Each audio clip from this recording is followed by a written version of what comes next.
Hello students, आज इस video में हम रिलेशन ड्राइव करेंगे between drift velocity and electric current. इससे पीछे वाली जो वीडियो थी उसमें हमने एक डेरिवेशन ड्राइव की थी ड्रिफ्ट वेलोसिटी और पोटेंशियल डिफरेंस के बीच में। साथ ही हमने वहाँ पे बात की थी मोबिलिटी की।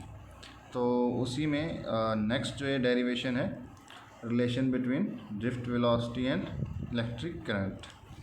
ड्रिफ्ट वेलोसिटी, जैसा कि हमने पहले बात की, वो वेलोसिटी जिस वेलोसिटी से इलेक्ट्रॉन्स मूव करते हैं किसी कंडक्टर के अंदर after applying an electric field. तो यहाँ पे इस डेरिवेशन को स्टार्ट करते हैं।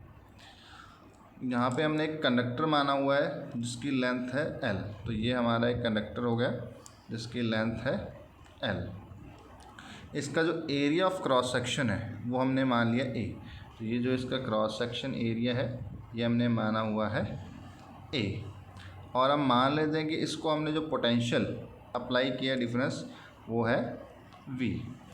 तो जैसे ही हम इसको पोटेंशियल डिफरेंस अप्लाई करेंगे, हमने पढ़ा जैसे ही पोटेंशियल डिफरेंस अप्लाई करेंगे तो यह इसके अंदर जो फ्री इलेक्ट्रॉन्स हैं वो एक पर्टिकुलर डायरेक्शन के अंदर ड्रिफ्ट होना शुरू कर देंगे। तो when the electron of the point P will leaving out the point Q, then time taken in this process is। देखो बच्चों, इस डेरिवेशन को हम ड्राइव करेंगे बहुत ही सिंपल तरीके से। बहुत ही सिंपल डेरिवेशन है। इसमें हमने को करंट और ड्रिफ्ट वेलोसिटी के बीच में रिलेशन फाइंड करना है।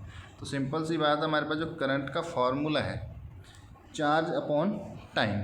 तो अपने को चार्ज कितना फ्लो कर रहा है इस कंडक्टर के अंदर से और वो कितना टाइम ले रहा है, अगर हम ये दो चीज़ें कैलकुलेट कर लेते हैं तो ईजिली हम इस डेरिवेशन को कर सकते हैं। तो उसके लिए सबसे पहले हम कैलकुलेट करेंगे टाइम। तो टाइम कैलकुलेट करने के लिए हमारे पास एक वेल नोन फार्मूला है, speed equals to distance upon time. इस रिलेशन से अगर आप टाइम कैलकुलेट करना चाहते हो तो अपने पास फार्मूला हो जाएगा डिस्टेंस अपॉन स्पीड। तो यहाँ पे हम बात करते हैं डिस्टेंस क्या है और स्पीड क्या है।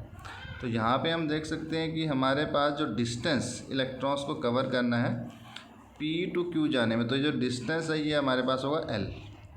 इतना डिस्टेंस जो है इलेक्ट्रॉन्स कवर करेंगे P टू Q जाने में। अब डिस्टेंस अपने पास आ गया तो हम बात करेंगे स्पीड की।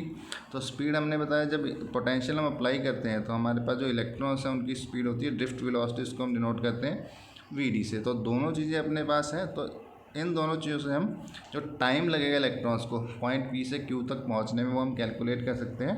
तो यहाँ पे हमने ये टाइम कैलकुलेट कर लिया। तो टाइम अपना आ जाएगा डिस्टेंस कवर किया L बाय स्पीड। स्पीड जो इनकी है इलेक्ट्रॉन्स की वो है ड्रिफ्ट वेलोसिटी VD।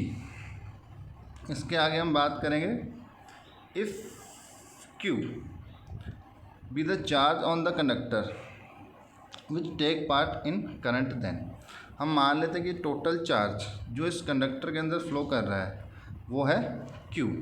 तो टोटल चार्ज अपने को कैलकुलेट करना है तो अपने को फॉर्मूला पता है चार्ज की प्रॉपर्टी। जो चार्ज होता है Q वो होता है NE। मतलब अगर हम फाइंड कर लें इसमें कंडक्टर के अंदर कितने नंबर ऑफ़ इलेक्ट्रॉन्स हैं, उनको एक इलेक्ट्रॉन के चार्ज से अगर मल्टीप्लाई करते हैं तो हमारे पास टोटल चार्ज आ जाएगा। तो इसी फार्मूले को हम यहाँ पे यूज़ करेंगे टोटल चार्ज कैलकुलेट करने के लिए। तो यहाँ पे हमारे पास Q जो टोटल चार्ज आएगा वो आएगा total number of free electrons into E, charge of one electron. तो यहाँ पे अपने को टोटल जो फ्री इलेक्ट्रॉन्स हैं वो कैलकुलेट करने हैं। उसके लिए हम यहाँ पे क्या करेंगे, एक टर्म डिफाइन करते हैं इलेक्ट्रॉन डेंसिटी। ये जो टर्म है इलेक्ट्रॉन डेंसिटी, जिसको आप डिनोट करते हो स्मॉल n से। इलेक्ट्रॉन डेंसिटी का मतलब होता है अगर आपके पास यूनिट वॉल्यूम अगर किसी कंडक्टर का है तो उसके अंदर कितने इलेक्ट्रॉन हैं उसको हम कहते हैं इलेक्ट्रॉन डेंसिटी, मतलब number of electrons per unit volume. अगर आपको एक यूनिट वॉल्यूम में इलेक्ट्रॉन पता है कितने, तो आप जिस भी वॉल्यूम के अंदर नंबर ऑफ़ इलेक्ट्रॉन्स फाइंड करना चाहते हो उसको इलेक्ट्रॉन डेंसिटी से मल्टीप्लाई करके हम total number of electrons calculate कर सकते हैं। तो यहाँ पे हम चार्ज इसी तरीके से कैलकुलेट करेंगे। टोटल नंबर ऑफ़ इलेक्ट्रॉन्स निकालने के लिए हम वॉल्यूम ऑफ द कंडक्टर, जो हमने कंडक्टर कंसिडर किया उसका वॉल्यूम, उसको मल्टीप्लाई करेंगे इलेक्ट्रॉन डेंसिटी से और उसको मल्टीप्लाई कर देंगे चार्ज ऑफ वन इलेक्ट्रॉन से। तो यहाँ पे हम अगर वॉल्यूम की बात करते हैं कंडक्टर की, तो कंडक्टर का वॉल्यूम कितना होगा, हमने लेंथ मानी हुई है इसकी L, ये लेंथ होगी, लेंथ इंटू एरिया। तो एरिया इंटू लेंथ करेंगे तो हमारे पास इस कंडक्टर का आ जाएगा वॉल्यूम। तो यहीं से हम इसका वॉल्यूम जो है कैलकुलेट करेंगे। तो वॉल्यूम हमने कैलकुलेट कर लिया, A इंटू एल, ये वॉल्यूम हो गया। इलेक्ट्रॉन डेंसिटी जैसा कि मैंने बताया उसको हम N से डिनोट करेंगे, into N and E, charge of 1 electron. तो ये अपने पास हो जाएगा टोटल चार्ज। यहाँ पे N जो है इलेक्ट्रॉन डेंसिटी, जिसको मैंने बताया number of free electrons per unit volume. तो हम यहाँ पे करंट का जो अपने पास फार्मूला है उसको अप्लाई करेंगे। करंट होता है चार्ज अपॉन टाइम।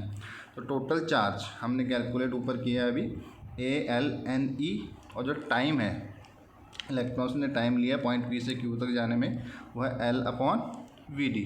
तो यहाँ पे हमारे पास जब आप इसको सॉल्व करेंगे तो जो रिलेशन आएगा I = ANE/VD। इसी को आप रीअरेंज करके इस टर्म में लिख सकते हो, VD = I/ANE। और यही हमारा जो है रिक्वायर्ड रिलेशन है ड्रिफ्ट वेलोसिटी और करंट के बीच में। तो ये आ गया, this is the required relation between drift velocity and electric current in a metallic conductor for constant current. अच्छा, इसी में अगर हम आगे बात करें कि अगर हमारे पास करंट कांस्टेंट है तो हम कहते हैं अगर I कांस्टेंट है तो अपने पास ANE/VD ये टर्म भी क्या होगी, कांस्टेंट। तो अगर I कांस्टेंट करंट फ्लो कर रहा है तो ANE/VD ये टर्म भी कांस्टेंट होगी। यहाँ पे हमारे पास N जो है number of electrons per unit volume, ये एक कांस्टेंट वैल्यू है, हर एक मेटल के लिए कांस्टेंट रहता है। दूसरा हमारे पास E, इसकी वैल्यू भी कांस्टेंट है। तो अगर ये दोनों कांस्टेंट है तो हमारे पास सिर्फ जो फार्मूले में बचेगा A/VD। तो A/VD भी हमारे पास कांस्टेंट होगा। और अगर आप किसी भी एरिया ऑफ क्रॉस सेक्शन पे अप्लाई कर सकते हैं इस फार्मूले को, A1V1 = A2V2। इससे मिलता जुलता रिलेशन आपने 11th क्लास में पढ़ा हुआ हमारे पास कंटिन्यूटी इक्वेशन जो है, तो उसी इक्वेशन की तरह से हमारे पास एक इक्वेशन आएगी। मतलब जहाँ पे एरिया ऑफ क्रॉस सेक्शन ज़्यादा होगा वहाँ पे ड्रिफ्ट वेलोसिटी इलेक्ट्रॉन्स की कम हो जाएगी, और जहाँ पे एरिया ऑफ क्रॉस सेक्शन कम होगा वहाँ पे ड्रिफ्ट वेलोसिटी बढ़ जाएगी। ओवरऑल कहने का मतलब एरिया ऑफ ड्रिफ्ट वेलोसिटी का प्रोडक्ट जो है वो हमारे पास जो रहेगा कांस्टेंट रहेगा। इस वीडियो में इतना ही, मिलते हैं नेक्स्ट वीडियो में। Thank you.